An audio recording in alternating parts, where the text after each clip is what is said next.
আসসালামু আলাইকুম everyone, welcome back to my channel. নতুন আরও একটা রেসিপি নিয়ে আপনাদের মাঝে হাজির হয়েছি। আমার আজকের রেসিপি তরমুজের জুস বা শরবত তৈরি।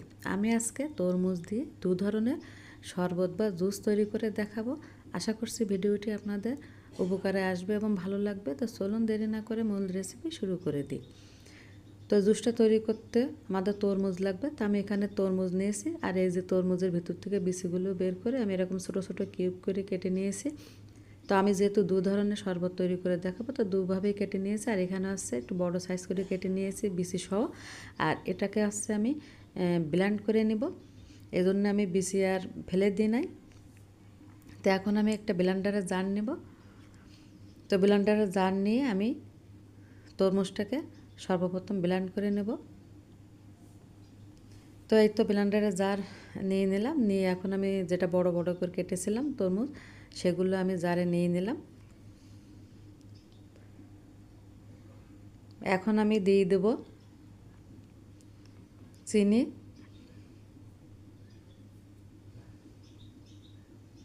তাই তো আমি এখানে হাফ কাপ পরিমাণ চিনি দিয়ে দিলাম। আর চিনির মিষ্টিটা কিন্তু নিজেরা কেমন খেতে পছন্দ করবে সে বুঝেই দিতে হবে, কমিয়ে বা বাড়িয়ে। আর দিয়ে দিলাম সামান্য একটু বিট লবণ। তো যাদের কাছে ব্লেন্ডার নাই তারা কিন্তু ব্লেন্ড না করে এমনি হাত দিয়ে এটা ছাঁকনির পরে একটু ডলে নিলেই হয়। তারপরে সামান্য একটু পানি দিয়েছিলাম, দিয়ে এখন সবগুলো একসাথে দিয়ে ব্লেন্ড করে নিয়েছি। তো এখন ছাঁকনি দিয়ে ছেঁকে নিব, কারণ তরমুজের যেহেতু বিচি ফেলা হয়নি, বিচিগুলো কিন্তু থেকে যাবে না ছাঁকলে। তো অবশ্যই ছেঁকে নিতে হবে। এ পর্যায়ে যে দেখছেন কতগুলো বিচি। তো এই তো ছেঁকে নিলাম। আর আপনারা যদি ব্লেন্ড না করেন তাহলে এই যে এরকম ছাঁকনির উপরে দিয়ে হাত দিয়ে ডলে ডলে ছেঁকে নিতে পারেন। এতে করে কী হবে, কালারটা আরও ভালো থাকবে। আর ব্লেন্ড করলে কিন্তু কালারটা একটু ফ্যাকাশি মতো হয়ে যায়। তো এখন আমি এই জুসটা ঢেলে নেব। তো আমি এরকম গ্লাসে বা কাপে এই তো আইস দিয়ে দিলাম। আপনারা ফ্রিজে ঠান্ডা পানি দিয়েও এটা করতে পারেন। আর আমি কিন্তু অল্প একটু পানি দিয়েছিলাম, তরমুজে যেহেতু পানি থাকে সামান্য একটু পানি দিয়েছিলাম, 1 থেকে 1.5 চামচ পরিমাণ দিয়ে কিন্তু ব্লেন্ড করে নিয়েছিলাম। এখন আমি আইস দিয়ে দিচ্ছি। আর যেহেতু আমি ব্লেন্ডারের সময় চিনি দিয়েছিলাম, আর আমি এখানে চিনি দেবো না। তো আপনারা চাইলে এখানেও চিনি দিয়ে নিতে পারেন। তাই তো আমি কিন্তু একরকম তৈরি করে দেখিয়েছি। খুবই সহজ রেসিপিটা তৈরি করতে। আর যেহেতু এখন রমজান মাস চলছে, তারপরে আবার গরম, তাই জুসটা খেতে কিন্তু দারুণ লাগবে।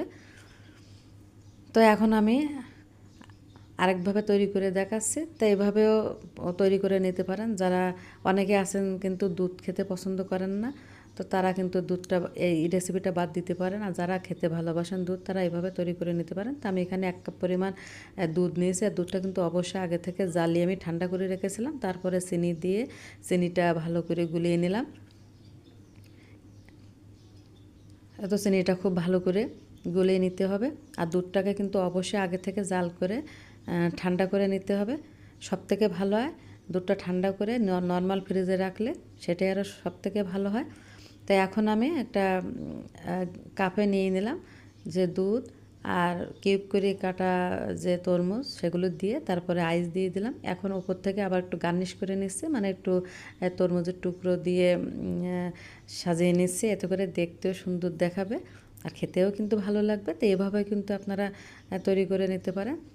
তাই এই তো খুব সহজে কিন্তু দু ধরনের আমি তরমুজের জুস বা শরবত তৈরি করে দেখালাম। আশা করছি রেসিপিটা আপনাদের ভালো লাগবে। আর ভালো লাগলে একটা লাইক দেবেন।